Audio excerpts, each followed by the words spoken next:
Good morning. Happy Friday. Wanted to go over the deposit for this week.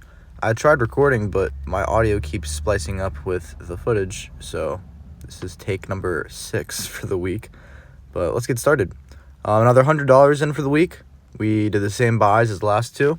We did $50 into SCHG, tracking us with the market, being our backbone, helping us with that solidified growth.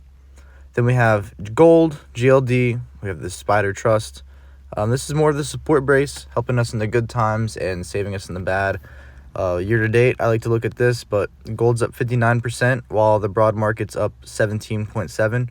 So obviously both are really good returns, especially if you look at the 10-year average. But gold being in this bull run, while the market is, kind of just shows, it's solidified valuation. The last two are QDTE and YBTC. The idea between these two is taking the dividends that we're getting paid and putting them into their growth underlying. So for QDTE, it's Round Hill's NASDAQ covered call ETF. We're paying 50 cents this week. The first 2 weeks we got paid about 10 cents and 20 cents. So altogether we'll have 80 cents. That means on week 4 we'll be able to drip our first dollar into QQQM and hopefully continue to do that for the rest of this experience. YBTC. Very similar, doing the same with IBIT. So we're up 4.39%, which is very different from last time I recorded. We received a 21-cent dividend the first week, 29 cents the second week, and this 29 cents was actually for this week, so I got that mixed up.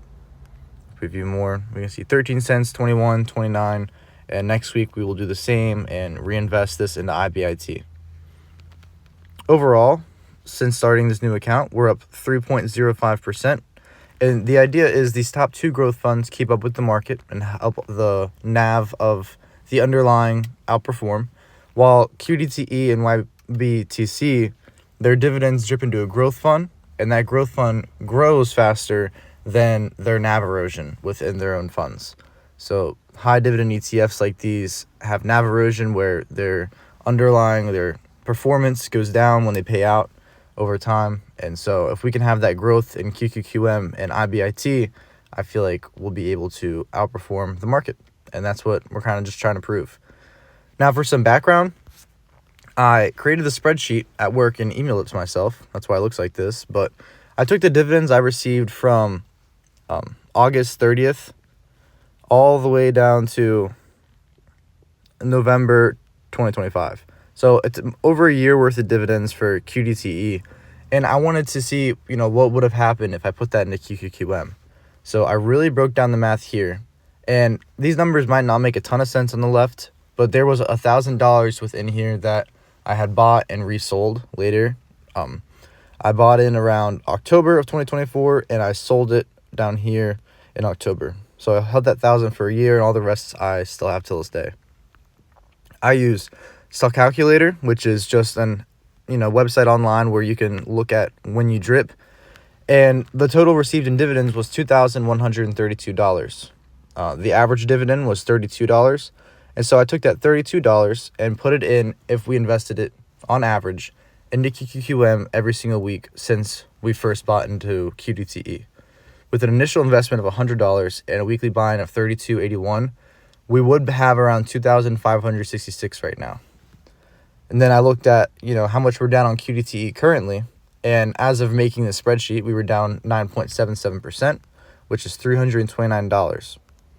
Now, if all the dividends were reinvested into QQQM, the date I created this, then that position would be $2,566, which means if I were to sell my QDTE and my QQQM right now for some reason, it would be about $5,109, which would be a 51.36%. Now, this is all theoretical math. There's no way to actually tell because we'd be buying on dips, buying on highs. This is kind of just the average so I can see overall how we would outperform and how we could reach that next goal. But this effect would compound also year over year. So that 2,566 in QQQM, on average, returns sometimes 22%. And I looked at the year over year.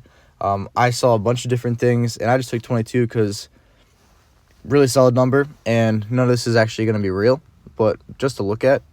And if QDTE, we still contribute every week, and we have that same amount growing, That's going to be, around $224 we can expect in our pockets at the end of every single year, plus that reinvested dividend.